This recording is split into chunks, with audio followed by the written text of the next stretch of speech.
Oh wow. Okay, so Fame Dog, Hebrew, Ivry, Ivory, Ivry. I've never thought of it as that, as ivory. That's interesting.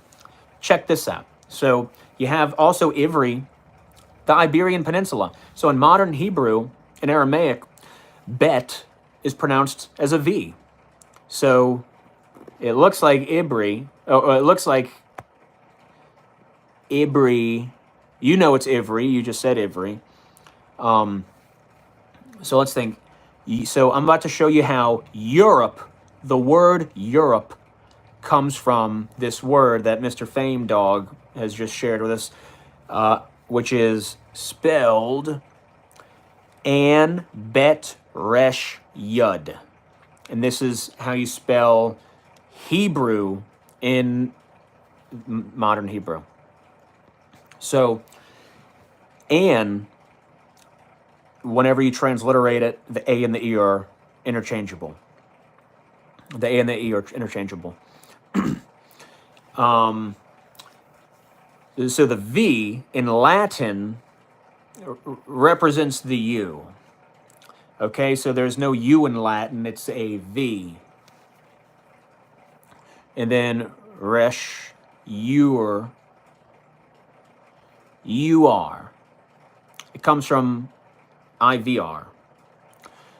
Okay, so look, like a lot of, pretty much every vowel is interchangeable. And a lot of consonants are interchangeable. Take, for example, French. You have the word warranty, right?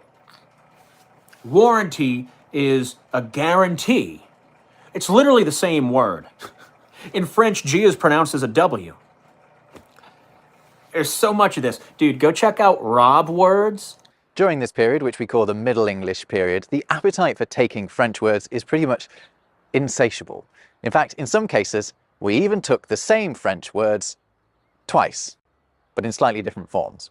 William the Conqueror and his lot brought over a specific dialect of Old French, Norman French. It was spoken in northern France and was a version of French influenced by Germanic pronunciations. The Normans were essentially Vikings who'd settled in northern France and learned the lingo. It's what the word Norman means. But a bit less than a century after William first claims England for himself, the crown passes down to the Plantagenets, a dynasty that spoke a different dialect to William, one that came from central France. So check this out. When Norman French used a w sound at the start of a word, the central French dialect tended to use a g. The Normans made a k sound where their counterparts to the south made a ch, and they made a ch sound where Central French made a s. Now, during the Middle English period, English took on versions of the same word from both dialects, many of which remain with us today. We took, for example, both warden and guardian, warranty and guarantee, wage and gauge, catch and chase. Now, these words meant the same as each other, but when we took them on, we charged each with its own nuance. And that tactic of borrowing a word but giving it a slightly narrower meaning is a tactic that has helped make English the gloriously rich language that it is. Because instead of French words replacing Anglo-Saxon words, a lot of the time they sat alongside them. For example, we can still ask for something, but we can also demand it. We can answer and we can respond. We can wish and desire, begin and commence. We have the Anglo-Saxon versions and the French-derived versions. Great channel. He is a Pharisee, but he says some true stuff. He's a sly Pharisee. You got to know a thing or two about etymology to catch him, but he literally does a show with a woman named Jess Sepharis. Sepher, a sopher, sophistry, a Jewish scribe. Woe to you, scribes and Pharisees. Elia Lee, thank you for joining. God bless you. Have a good evening. You know, one of England's most celebrated kings, particularly by English nationalists, Richard the Lionheart, spoke barely a word of English. That's if he spoke any English at all.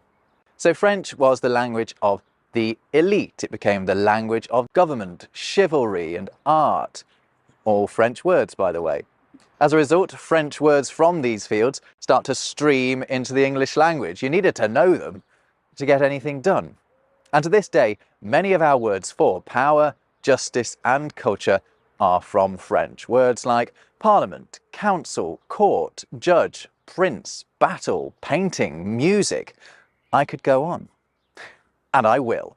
Tax, bill, jury, prison, baron, duke, culture, theatre, mayor, minister.